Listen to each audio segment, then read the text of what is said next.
ரணிலின் திடீர் முடிவால் குழப்பத்தில் அமைச்சர்கள். இலங்கையில் தொழிலாளர் எண்ணிக்கையில் வீழ்ச்சி வெளியாகியுள்ள தகவல். தமிழ் அரசியல்வாதியொருவரின் மோசமான செயல் பௌத்த தேரரால் அம்பலமான தகவல். அரசு ஊழியர்கள் குறித்து ஜனாதிபதியிடம் விடுக்கப்பட்டுள்ள வலியுறுத்தல். நாடாளுமன்றம் இன்று கலைக்கப்படுமா? அரசியல் வட்டாரங்களில் பரபரப்பு. நோயாளியை அழைத்து வந்தவர்களை தாக்கிய வைத்தியசாலை ஊழியர்கள். கண்ணீருடன் மகிந்த வெளியிட்ட தகவல். எதிர்வரும் ஜனாதிபதி தேர்தலில் தான் போட்டியிட உள்ளதாகவும் எனினும் ஜூன் மாத இறுதியில் இறுதி தீர்மானத்தை அறிவிப்பதாகவும் ஜனாதிபதி ரணில் விக்ரமசிங்க தெரிவித்துள்ளார். ஸ்ரீலங்கா பொதுஜன பெரமுனவின் ஸ்தாபகர் பெசில் ராஜபக்சவுடன் விசேட சந்திப்பில் அவர் இதனை தெரிவித்துள்ளார். ஆனால் இதற்கு முன்னதாக முடிவை மே மாத நடுப்பகுதியில் தெரிவிக்க ஜனாதிபதி திட்டமிட்ட போதிலும் அதனை பிற்போடவுள்ளார் என தெரியவந்துள்ளது. ஜனாதிபதி ரணில் விக்ரமசிங்கவுக்கும் பெசில் ராஜபக்சவுக்கும் இடையில் கடந்த செவ்வாய்க்கிழமை மாலை விசேட சந்திப்பொன்று இடம்பெற்றுள்ளது. அந்த சந்திப்பின் பின்னர் பிரதமர் தலைமையிலான அரசாங்கத்தின் சிரேஷ்ட அமைச்சர்களின் சந்திப்பும் ஜனாதிபதி மற்றும் பெசில் ராஜபக்சவுடன் இடம்பெற்றது. ஜனாதிபதி வேட்புமனு தொடர்பில் ரணில் விக்ரமசிங்கவின் தீர்மானம் அறிவிக்கப்பட்ட பின்னர் அறிவிக்கப்படும் என இந்த கூட்டங்களில் தெரிவிக்கப்பட்டுள்ளது. இங்கு ஜனாதிபதி தேர்தலில் போட்டியிட உள்ளதாகவும் ஜனாதிபதி அறிவித்துள்ளார். பிரதமர் தினேஷ் குணவர்தன, பிரசன்ன ரணதுங்க, மஹிந்த அமரவீர, நிமல் ஸ்ரீபால, ஹரின் பெர்னாண்டோ, காஞ்சன விஜயசேகர, அனுர ஜாப உள்ளிட்ட விசிரேஷ்ட அமைச்சர்கள் குழு ரணில் பெசில் சந்திப்பின் பின்னர் நடைபெற்ற இரண்டாவது சந்திப்பில் தலைவர்கள் இருவரையும் சந்தித்துள்ளது. வேட்புமனு தாக்குதலின் பின்னர் மக்களுக்கு பல்வேறு நிவாரணங்களை அரசாங்கம் வழங்குவது சிக்கலாக இருக்கும் என்பதாலேயே ஜனாதிபதியின் வேட்புமனு தீர்மானம் பிற்போடப்பட்டுள்ளதாக அரசாங்க உள்ளக தகவல் வட்டாரங்கள் தெரிவிக்கின்றன. இலங்கையில் கடந்த வருடத்தில் தொழிலாளர் எண்ணிக்கை குறைந்துள்ளதாக தெரிவிக்கப்பட்டுள்ளது. இலங்கை மத்திய வங்கி அண்மையில் வெளியிட்டுள்ள அறிக்கையில் இந்த விடயம் தெரிவிக்கப்பட்டுள்ளது.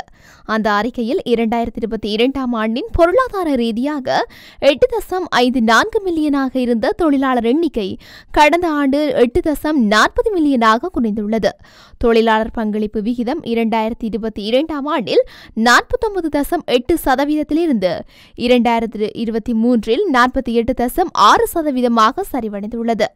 வேலையற்ற மக்கள் தொகை மற்றும் தொழிலாளர் எண்ணிக்கையில் ஏற்பட்ட சரிவு ஆகியவற்றின் ஒருங்கிணைந்த விளைவு காரணமாக வேலையின்மை விகிதம் முந்தைய ஆண்டை விட 2023ஆம் ஆண்டில் 4.7% மாறாமல் உள்ளது. 2022இல் 0.399 மில்லியனாக இருந்த வேலையில்லாத மக்கள் தொகை 2023இல் 0.39 மில்லியன் வரை சிறிதளவு குறைந்துள்ளதாக அந்த அறிக்கையில் தெரிவிக்கப்பட்டுள்ளது. மேலும் 2022இல் 8.14 மில்லியனாக இருந்த வேலைவாய்ப்பாளர்களின் எண்ணிக்கை கடந்த ஆண்டு 8.1 மில்லியனாக குறைந்துள்ளது என தெரிவிக்கப்பட்டுள்ளது. மத்திய மாகாணத்தில் எதிர்க்கட்சியைச் சேர்ந்த தமிழ் நாடாளுமன்ற உறுப்பினர் ஒருவர் 2 கோடி ரூபாவிற்கு மேல் பெறுமதியான மதுபான அனுமதி பத்திரங்கள் 2 பெற்றுக்கொண்டு அவற்றை விற்பனை செய்துள்ளதாக தெரிவிக்கப்படுகின்றது. இந்த மதுபான அனுமதி பத்திரங்கள் திகன பகுதியைச் சேர்ந்த 2 வர்த்தகர்களுக்கு விற்பனை செய்யப்பட்டுள்ளது. ஆளும் கட்சியில் இணைந்து கொள்வதாக உறுதிமொழி வழங்கிய இந்த தமிழ் அரசியல்வாதி 2 மதுபான அனுமதி பத்திரங்களை பெற்றுக் கொண்டுள்ளார். இந்த சம்பவம் தொடர்பில் தகவல்கள் வெளியானதை தொடர்ந்து திகன பிரதேச பௌத்த விகாரையொன்றின் மகாநாயக்க தேரர் குறித்த வர்த்தகர்களை அழைத்து இதுகுறித்து வினவியுள்ளார். இதன்போது நாடாளுமன்ற உறுப்பினரே மதுபான விற்பனை அனுமதி பத்திரங்களை தமக்கு விற்பனை செய்ததாக தெரிவித்துள்ளனர். இந்த விடயம் தொடர்பில் குறித்த பௌத்த பிக்கு எதிர்க்கட்சி தலைவருக்கு அறிவித்துள்ளார். தேர்தலில் எதிர்க்கட்சியின் ஆதரவினை பெற்றுக்கொள்ள 200 மதுபான அனுமதி பத்திரங்கள் வழங்கப்பட்டதாக அண்மையில் தகவல்கள் வெளியாகியிருந்தமை குறிப்பிடத்தக்கது. இந்த விடயம் தொடர்பில் எதிர்க்கட்சித் தலைவர் சஜித் பிரேமதாச உள்ளிட்ட சிலர் நாடாளுமன்றம் கேள்வி எழுப்பியிருந்தனர். இவ்வாறு வழங்கப்பட்ட மதுபான விற்பனை அனுமதி பத்திரங்கள் தமது ஆட்சியின் போது ரத்து செய்யப்படும் என எதிர்க்கட்சித் தலைவர் குறிப்பிட்டிருந்தார்.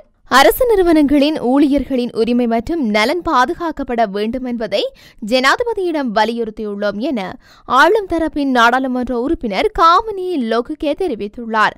கொழும்பில் நேற்று இடம்பெற்ற ஊடகவியலாளர் சந்திப்பின் போதே மேற்கொண்டவாறு தெரிவித்துள்ளார்.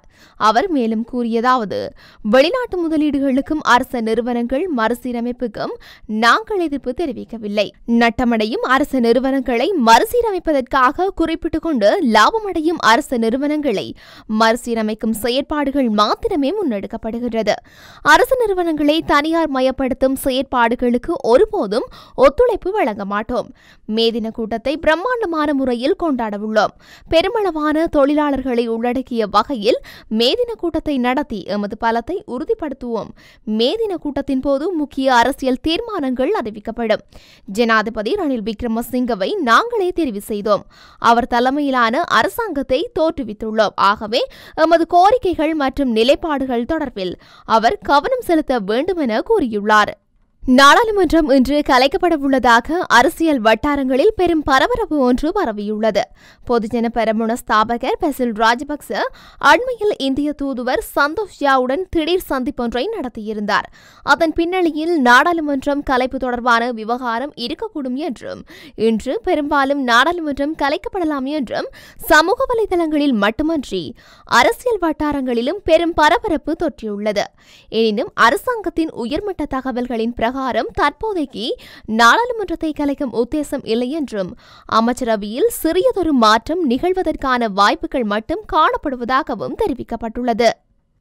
கண்டி மெனிக்கின வைத்தியசாலையில் ஊழியர்கள் மேற்கொண்ட தாக்குதல் காரணமாக நோயாளி ஒருவரை அழைத்து வந்த 6 பொதுமக்கள் காயமடைந்துள்ளனர். ஞாயிறு முன்னிரவில் திடீர் நோய்வாய்ப்பட்ட திகனை பிரதேச இளைஞர் ஒருவரை அவரது உறவினர்கள் மெனிக்கினை மருத்துவமனைக்கு அழைத்து வந்துள்ளனர். நோயாளியை வைத்தியசாலையில் அனுமதிப்பதில் தாமதம் ஏற்பட்ட நிலையில் நோயாளியின் உறவினர்கள் மற்றும் மருத்துவமனை ஊழியர்களுக்கு இடையில் வாக்குவாதம் ஏற்பட்டுள்ளது. அதன்போது குடிபோதையில் இருந்த வைத்தியசாலை ஊழியர்கள் மேற்கொண்ட கடும் தாக்குதல் காரணமாக நோயாளியை அழைத்து வந்த பொதுமக்கள் 6 பேர் காயமடைந்துள்ளனர். காயமடைந்தவர்கள் தற்போது கண்டி வைத்தியசாலையில் அனுமதிக்கப்பட்டுள்ளனர். மெனிக்கின வைத்தியசாலையில் கடமையில் இருந்த வைத்தியரும் குடிபோதையில் இருந்த நிலையில் அவரும் வைத்தியசாலை ஊழியர்களுடன் இணைந்து கதிரி போன்ற கடினமான பொருட்களால் மூர்க்கத்தனமாக தம்மை தாக்கியதாக காயமடைந்த பொதுமக்கள் தெரிவிக்கின்றனர்.